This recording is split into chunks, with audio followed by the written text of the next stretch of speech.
설 주일 예배에 함께 참여하신 한성교회 모든 성도 여러분을 환영하고 축복합니다.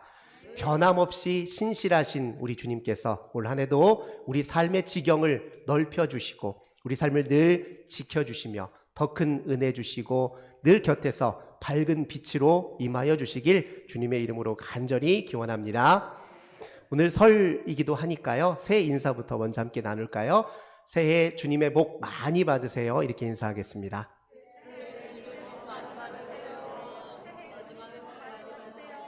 네, 감사합니다.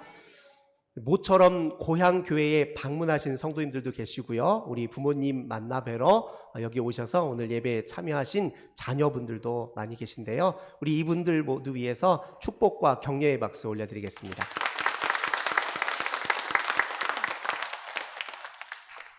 마음을 새롭게 하는 신앙이라는 주제로 제가 말씀을 이어가고 있습니다. 오늘은 그 네 번째 시간입니다. 소유보다 향유라는 제목으로 함께 은혜의 말씀 나누도록 하겠습니다. 방금 우리가 새해 인사도 나누었는데요. 새해 처음 우리가 인사를 나눌 때 보통 복을 빌어주는 형식으로 인사를 나누지요. 올 한 해 어떤 복을 기대하십니까? 이런 질문을 던지면 많은 분들이 무엇보다도 물질의 복과 건강의 복을 꼽습니다. 물질적으로 풍요하고 건강하면 그게 행복이다 이렇게 생각할 터이니 당연히 물질의 복과 건강의 복을 가장 많이 기원할 터입니다. 그런데 곰곰이 생각해 보면요, 이 물질이 얼마나 우리에게 풍요해야, 우리가 얼마나 많이 가져야 우리는 만족하며 살 수 있을까요? 2021년 12월에 통계청에서 재미있는 그 설문조사 보고가 있었습니다. 가계 금융복지에 관한 설문조사였는데요. 그 질문 항목 중에 이런 질문이 있었어요. 당신은 부자입니까? 근데 이 질문을 누구에게 던졌냐면 자산 규모 100억 이상의 사람들에게 질문을 던졌습니다. 그런데 이 사람들 중에서 4분의 1, 25%가 나는 부자가 아닙니다. 이렇게 대답을 했습니다. 잘 이해가 가진 않습니다. 자산 규모 50억에서 100억 사이에 가지고 있는 이런 정도로 부유한 사람들에게도 같은 질문을 던졌습니다. 당신은 부자입니까? 이렇게 질문을 던졌는데 놀랍게도 그분들 중에 44%가 나는 부자가 아닙니다 라고 대답을 했습니다. 50억. 일반 직장인들이 아마 돈 안 쓰고 100년은 모아야 될 돈이죠. 엄청난 규모의 자산을 가지고 있으면서도 나는 부자가 아닙니다 라고 말하는 사람들이 있습니다. 그 조사 외에도 여러 자료들을 보면요, 대체로 많은 사람들이요, 나는 빈곤하다라고 생각합니다. 넉넉하지 못하다라고 생각하는 사람들이 참 많습니다.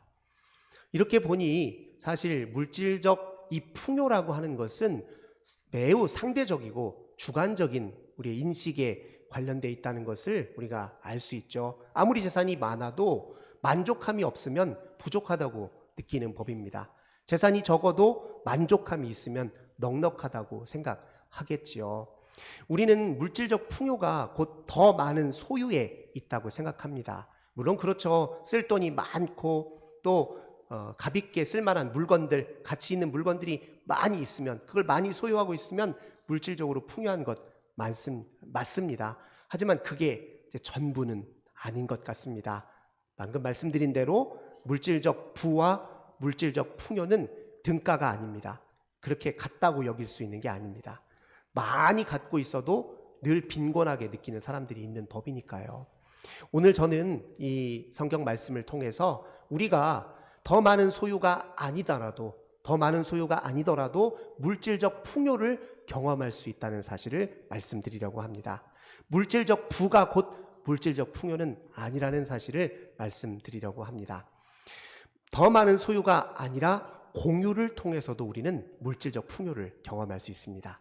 저는 개인적으로 책을 굉장히 좋아합니다. 갖고 싶은 책도 많고 서재에 꽂아두고 싶은 책이 정말 많습니다. 어쩌다 이제 책 꽂을 데가 없어서 버릴 때가 오면 너무 그렇게 버리는 게 너무 힘이 듭니다. 그만큼 책을 좋아하는데요. 근데 한 걸음 떨어져서 생각을 해보면 책은 소유의 대상이 아니라 독서의 대상 아닙니까? 많이 가지고 있는 것이 중요한 것이 아니라 많이 읽어야 되겠죠. 그런데 안 갖고도 책을 많이 읽을 수 있는 방법은 얼마든지 있습니다. 도서관에 가면 됩니다. 도서관에 가면 제가 개인적으로 소장할 수 있는 책보다 훨씬 많은 책들이 있습니다. 훨씬 더 다양한 책들이 얼마든지 있는데요. 놀라운 사실은 그 모든 걸 다 공짜로 빌려 읽을 수 있다는 사실입니다. 책은 갖고 있는 게 아니라, 소유하고 있는 것이 아니라 읽어야죠. 그런데 공유할 수 있는 도서관에 같이 가서 읽으면 그 독서의 풍성함이 얼마나 더 풍요해지겠습니까? 우리 삶이 이렇게 돌아보면요, 우리가 더 많은 소유가 아니라 우리가 공유할 수 있는 공공의 서비스를 더 확장해 가면 확장할수록 우리 공동체 전체가 누릴 수 있는 물질적 풍요가 많다는 사실을 우리가 얼마든지 확인해 볼 수 있습니다. 사실 잘 사는 나라들은 대체로 다 공유할 수 있는 공적 서비스가 매우 확장되어 있습니다. 사회 안전망도 그렇지요. 우리가 누릴 수 있는 편의시설들 다 공적으로 공유할 수 있는 시설물들이 얼마나 많습니까? 그 모든 것들이 우리 삶을 풍요하게 하거든요. 개인적으로는 좀 부족하다 여길지 모르겠지만 그래도 살만하다 느끼는 것은요, 우리가 공적으로 공유할 수 있는 서비스들이 이 사회 곳곳에 있기 때문입니다. 우리가 목표에 둬야 될 것은 분명합니다. 우리가 어떻게 하면 이 사회가 더 공유할 수 있는 좋은 것들을 함께 만들어가고 확장시켜 나갈 것인가. 여기에 힘을 쓸 때 우리 모두가 다 물질적 풍요를 누릴 수 있습니다. 조금 더 깊이 생각해 보면요, 우리가 공짜로 누릴 수 있는 물질적 풍요가 얼마나 많은지 모릅니다. 대전에 참 산이 많더라고요. 전부 다 360도 산으로 둘러싸여 있습니다. 제가 살고 있는 집 뒤편에도 개족산이 있습니다. 산에 올라가면요, 맑은 공기 공짜로 다 마실 수 있습니다. 대전과 근교의 도시들은 다 대청호에서 나오는 물을 먹는다고 들었습니다. 그 물을 정화시키고 공급하는 데 들어가는 비용, 그 수도세죠. 그 수도세를 제외하고 사실 우리 물을 거의 공짜로 먹는 거나 다름없습니다. 잘 생각해 보면요, 하나님께서 우리에게 빚으시고 창조하셔서 우리에게 선물로 주어진 모든 피조세계, 이 자연세계는요, 우리가 공짜로 다 공유하고 있는 것입니다. 자연 친화적 삶을 통해서 우리는 물질적 풍요를 경험할 수 있습니다. 사실 예수님은요, 이 비밀을 일찍 깨달으셨던 분입니다. 예수님께서 하나님 나라에 관해 가르치실 때요, 그 말씀의 대다수는 자연을 빗대어 비유로 설명하신 말씀이 얼마나 많은지 모릅니다. 예수님께서 이 자연을 빗대어 하나님 나라 복음의 진리를 가르치셨다는 것은 자연과 하나님 나라가 닮아 있다는 걸 의미하겠죠. 예수님은 자연의 이법과 그 법칙 속에서 하나님의 나라의 법칙을 보셨습니다. 자연의 신비 속에서 하나님의 나라의 신비를 직접 경험하셨습니다. 그래서 그 자연을 보고 하나님을 보았고, 하나님을 보니 그분은 늘 풍요로움을 느낄 수 있었습니다. 잘 생각해 보세요. 예수님이 뭐 하나 가지고 계신 것 있었던가요? 소유하고 있었던 것 아무것도 없었죠. 예수님 말씀하신 대로 인자는 머리 둘 것 하나 없다 이렇게 말씀하셨는데, 아무것도 가진 것 없지만 누가 예수님을 보고 저 사람 참 빈곤하다, 궁핍하다, 게으르다, 누가 이렇게 비난할 사람 누가 있습니까? 예수님은 아무것도 소유한 것 없으셨지만 어떤 사람보다도 풍요하게 사셨습니다. 그 원천과 비밀이 어디에 있습니까? 그분은 자연, 늘 가까이 공짜로 공유될 수 있는 모든 것 속에서 하나님의 은혜를 보았고 하나님의 신비를 맛보아 아셨기 때문에 그렇습니다. 그러니 소유로만, 더 많은 소유로만 물질적 풍요를 경험할 수 있다라고 말하는 것은 진실이 아닙니다. 소유를 통해서도 풍요를 경험하겠지만 그것이 전부가 아니라는 사실을 우리가 반드시 기억해야 됩니다. 어떻게 보면요, 우리는 너무 많이 갖고 있어서 오히려 더 빈곤한지도 모르겠습니다. 우리가 소유하고 있는 것들을 한번 생각해 보세요. 우리 집의 생활 공간에 있는 많은 물건들을 한번 보십시오. 그 모든 물건들이 과연 나에게, 내 인생에 정말 풍요를 가져다 주는지를 한번 생각해 볼 필요가 있습니다. 그 물건들 중에 우리 삶에 꼭 필요한 유용한 것들이 분명히 있지요. 하지만 불필요한 그저 욕망의 대상일 뿐인 것도 많습니다. 우리가 사는 모든 물건들 중에 상당수는요, 그저 자본주의, 즉 자본의 증식을 위해서 우리의 욕망을 부추기고 그래서 그 욕망의 결과로 우리 손에 집어넣은 것일 수가 있습니다. 대부분의 물건들은 다 그저 자본의 증식을 위해서 만들어진 상품이고, 그 상품을 많이 갖고 있으면 있을수록 우리는 더 욕망이 더 강화될 수 있다는 사실, 우리가 한번 돌아볼 필요가 있습니다. 우리가 갖고 있는 물건들의 값은요, 대부분 브랜드 가치가 좌우한다라고 이렇게 알고 있지요. 근데 이 브랜드 가치라는 게 뭡니까? 돈 많은 사람들의 선호도와 유행이거든요. 그 사람들의 기호에 따라서 브랜드 가치가 결정되는 거예요. 정말 그만한 값어치를 가지고 있는지는 한번 따져볼 일입니다. 우리는 그렇게 수많은 제값인지 제 가치를 가지고 있는지 어떤지 제대로 모르는 물건들 틈바구니 속에, 죽어있는 생명 없는 그 물건들 틈바구니 속에 살 때가 너무나도 많습니다. 그건 다 우리 손으로 만든 것이긴 하죠. 하지만 그 만든 것에 우리가 도취되고, 그 만든 것을 통해서 자기 자신을 예찬하고 결국 그것이 자기 우상으로 이어지는 경우도 굉장히 빈번합니다. 오늘 이 시대 사람들의 특징은요, 소유를 삶의 기본 양식으로 삼아서요, 나는 누구이냐? 내가 소유하고 있는 것이다. 나를 누구로 표현하냐? 내가 소비하고 있는 것을 통해 나를 표현하는 그런 세상이 되어버렸습니다. 내가 입고 있는 옷의 브랜드 가치가 곧 나의 가치나 되는 것인처럼 그렇게 착각하고 살 때가 굉장히 많습니다. 내가 차고 다니는 차가 곧 나의 가치인 것처럼 착각하며 살 때가 얼마나 많습니까? 그러니 우리는 사실 물질적 풍요 속 빈곤을 살고 있는 것은 아닌지 되돌아볼 필요가 있습니다. 오히려 그 물건들 때문에, 그 가공물들 때문에 오히려 예수님이 가지고 있었던 그 영적 감수성을 잃어버리는 것은 아닌지 되돌아볼 일입니다. 물질 너머에 보이지 않는 영적 세계에 대해서 자꾸 둔감해지고 있는 것은 아닌지 되돌아볼 일입니다. 모든 세계에 담겨져 있는 신비를 알아차리고 경외하고 감탄할 만한 그런 능력을 점점 상실해가고 있는 것은 아닌지 되돌아볼 일입니다. 지나치게 감각 편향적으로 살아오다가 정말 진짜로 감지해야 될 영적 세계에 대해서 둔감해지고 있는 것은 아닌지 되돌아볼 일입니다. 저는 30대 초반까지만 하더라도 나물 맛을 잘 몰랐어요. 그런데 지금 이제 나물이 참 맛있더라고요. 설 되면 꼭 밥상에 나물이 올라가잖아요.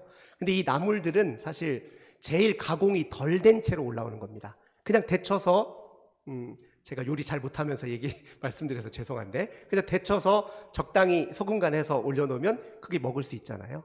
근데 그 나물들은 나물 고유의 풍미를 음미해야 그 맛을 알게 되는 것입니다. 이렇게 보면 음식의 풍요라는 것은요, 사실 음식 각각의 풍미를 음미할 수 있는 능력에 달려있는 것이지 음식의 가짓수나 값에 달려있는 건 아닙니다. 근데 우리 삶이 다 똑같습니다.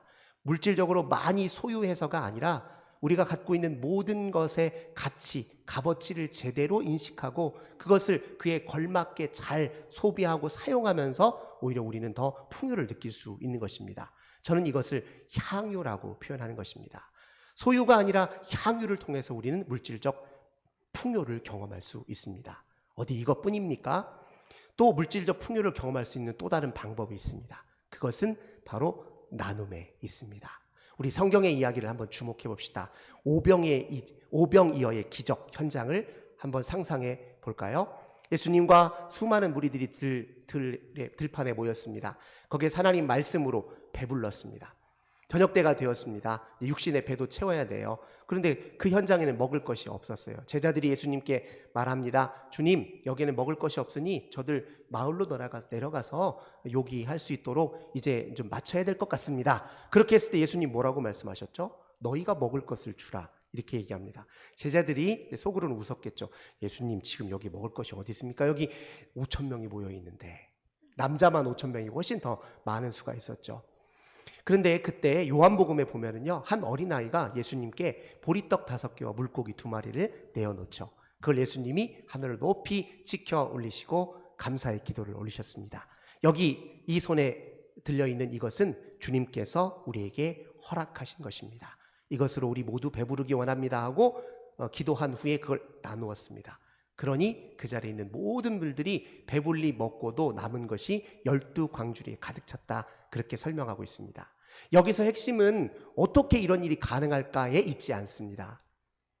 하나님께 감사하고 나누면 우리 모두가 풍요할 수 있다라는 사실을 일깨워주기 위해서 오병이의 기적을 예수님께서 보여주신 것이죠. 이 속에서 우리가 경험할 수 있는 것 무엇입니까? 나눔이 곧 우리에게 풍요를 가져다 줄 수 있다는 것입니다.